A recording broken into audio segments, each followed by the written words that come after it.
Mr. Punch presents The Chronicle, a history told in 4 parts, compiled and abridged by Sue Rodwell and directed by John Tuckey.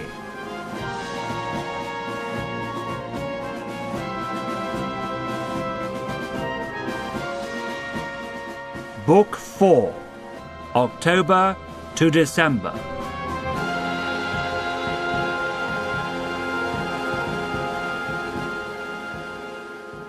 Virginia Woolf, Saturday, 1st of October, 1938. A violent storm, purple ink clouds dissolving like blots of ink in water. Leonard is storing apples, finest harvest for perhaps some years. No longer a matter of concern. We were to live on apples, honey, and cabbage. Postman delivered an oration on war and dictators. How all will worship Chamberlain now. But in 5 years' time we may be saying we ought to have put him, Hitler, down now. These dictators and their lust for power. They can't stop. He'll get stronger and stronger. But now we can't help being glad of peace. It's human nature. We're made that way.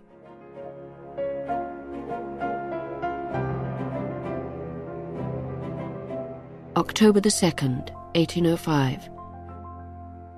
My whole day has been taken up by a horrible adventure. I found a little boy, almost naked, crying bitterly, and nursing a baby in his arms. He told me his mammy was dying, and had nobody to help her. I asked where she was. He got up and led the way to a miserable house, so miserable that I drew back, unwilling to go in. The child held my gown, and looking up piteously said, "Won't you come?" in such a tone that I reproached myself for my fine ladyship in doubting, and forced myself to go on.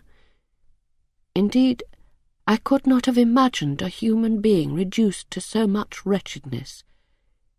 In a miserable hole, on a rug on the stones, lay a creature almost naked, almost a skeleton, distorted, hideous, and disgusting to the most frightful degree, so helpless that her arms, face, and bosom were covered with flies, which seemed devouring her, and which she had not strength to drive from her.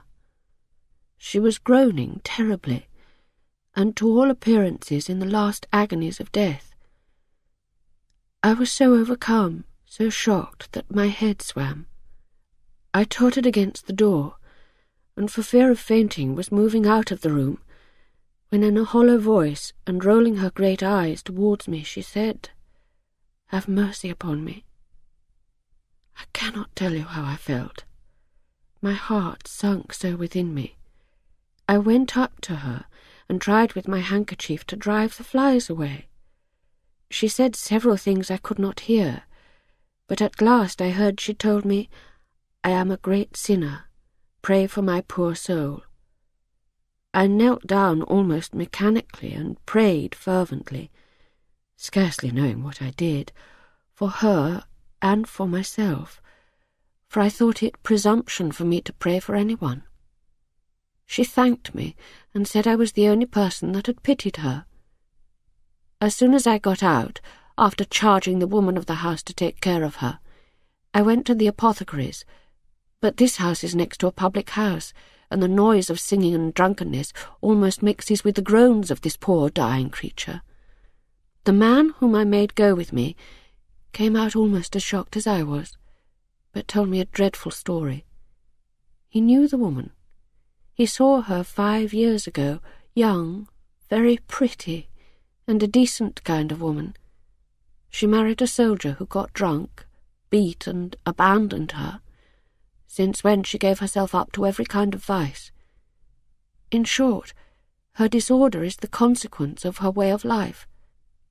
His expression to me was horrible, but in short, that every part of her, inside and out, was decayed, and for this last fortnight it seemed she had been completely neglected.